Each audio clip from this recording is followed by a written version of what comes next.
آج کی آیت۔ تب لوگ موسیٰ کے خلاف بڑبڑانے لگے اور کہنے لگے ہمیں کیا پینا ہے۔ خروج 15 باب 24 آیت۔ عزیزو، انسانی زندگی میں اونچ نیچ کا آنا اچنبے کی بات نہیں، بس زندگی کا چلتے رہنا ضروری ہے، مگر ہماری فطرت میں یہ بات عیاں ہے کہ زندگی روٹین سے چلتی رہے تو ٹھیک، ذرا سی پرے ہٹ جائے تو خدا سے شکوہ۔ ایسا ہوا کیوں؟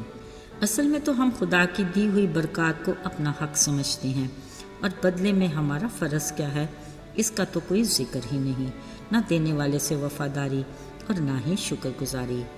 کچھ یہی حال بنی اسرائیل قوم کا تھا۔ مصریوں کی غلامی میں تھے تو گریہ زاری، جو آزاد ہوئے تو اس کو اپنا حق سمجھ لیا۔ ذرا دیکھیے قدرت خدا کی، جب 10 آفتیں ملک مصر پر آئیں، اسی ملک میں جشن کے علاقے میں رہنے والے اسرائیلی ہر طرح سے محفوظ تھے، جبکہ مصری حیران ہوتے، آخر کوئی مچھر، ٹڈی، مینڈک یا کوئی ایک بھی اولا جشن کے علاقے کی طرف کیوں نہیں جاتا؟ لیکن قادر مطلق خدا نے ایک ہی ملک کی کوئی آفت اسی ملک کے دوسرے حصے میں جانے نہیں دی۔ یقیناً اسرائیلیوں کو بھی اس بات کا اندازہ ہوگا۔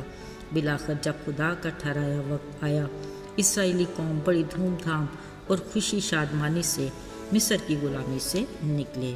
عزیزو، جیسے ہی انہوں نے غلامی کی حد سے باہر قدم رکھا اور آزاد فضاؤں میں سانس لی، اسی پل خدا نے اپنی شفقت کا ہاتھ ان کی طرف بڑھایا کہ دن کو بادل کا ستون بن کر اور رات کو آگ کا ستون بن کر انہیں اپنے ساتھ ہونے کا ثبوت دیا۔ ابھی کچھ آگے بڑھے ہی تھے کہ بحر کلزم کا وسیع سمندر دکھائی دیا، جو انہیں ہر حال میں پار کرنا ہی تھا، مگر کیسے؟ ابھی وہ اسی سوچ و فکر میں تھے کہ اپنے پیچھے کچھ شور سنائی دیا۔ مڑ کے دیکھا تو اوسان خطا رہ گئے۔ مصری فوج رتھوں سمیت ان کے تعاقب میں تھی۔ اصل میں خدا مصریوں کو اپنی قدرت کا ایک اور کرشمہ دکھانا چاہتا تھا، جو کسی کے گمان میں بھی نہیں تھا، مگر افسوس اسرائیلی قوم پر تھوڑے وقت میں خدا کی بڑی قدرت کے کاموں کو دیکھ کر اب تک بھی ان کی محبت کو سمجھ نہ پائے۔ اب آگے سمندر اور پیچھے دشمن فوراً موسیٰ پر بڑبڑانے لگے، اور کچھ ہی دیر پہلے اپنے طویل غلامی کے اذیت ناک دنوں کو اس قلیل آزادی کے خوش کن دنوں پر ترجیح دینے لگے۔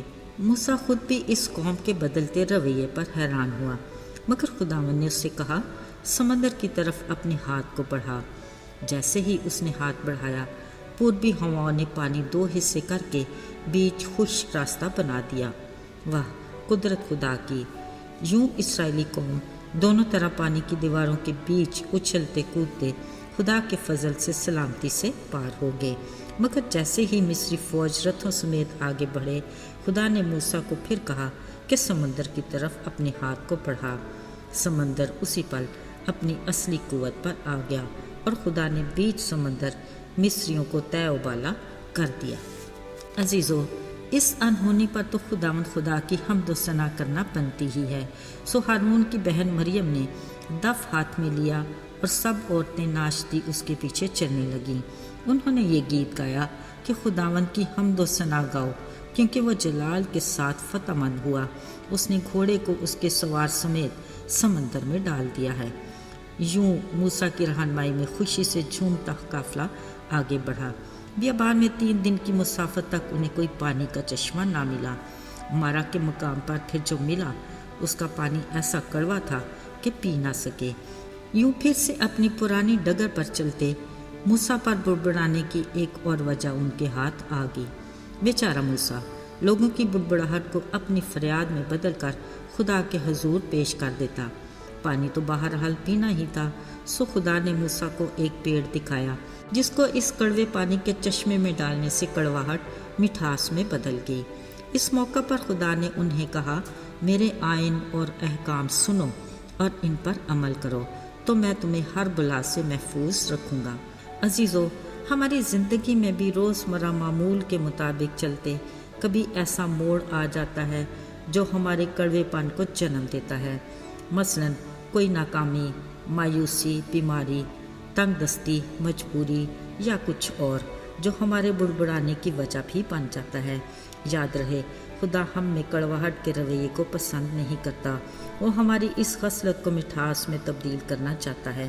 زبور نویس خدا کے اس مٹھاس کو یوں بیان کرتا ہے کہ خدا کی باتیں میرے لیے کیسی شیرین ہیں، وہ میرے منہ کو شہد سے بھی زیادہ میٹھی لگتی ہیں۔ یاد رہے اس کی باتیں وہ آئین اور احکام ہیں جس کے بارے میں وہ کہتا ہے کہ اگر تو دل لگا کر خداوند اپنے خدا کی بات سنے اور وہی کام کرے جو اس کی نظر میں بھلا ہے، اس کے حکموں کو مانے اور آئین پر عمل کرے، تو وہ ہمارے اخلاق، کردار اور مزاج کو گویا کڑواہٹ جیسی بیماری سے محفوظ رکھے گا، کیونکہ وہ ہمارا شافی ہے۔ آئیے دعا کریں۔ زندہ چلالی آسمانی باپ، لشکروں کے رب، رب الفاج، تیری تعریف ہو، کیونکہ صرف تو ہی تعریف کے لائق ہے، جس پر ہمارا ایمان ہے، یقین اور بھروسہ ہے۔ تو ایمان کو اور بھی مضبوطی عطا کر، یقین اور بھروسے کو کبھی ٹوٹنے نہ دینا، اور جہاں کم اعتقادی ہے تو اس کا علاج کر۔ اے خدا، تو ہماری کمزوریوں سے واقف ہے، تو ہمارا زور بن اور ہمیں اپنے نام کی قدرت سے فتح مندی عطا کر، تیرے جلالی اور قدرت والے نام میں، آمین۔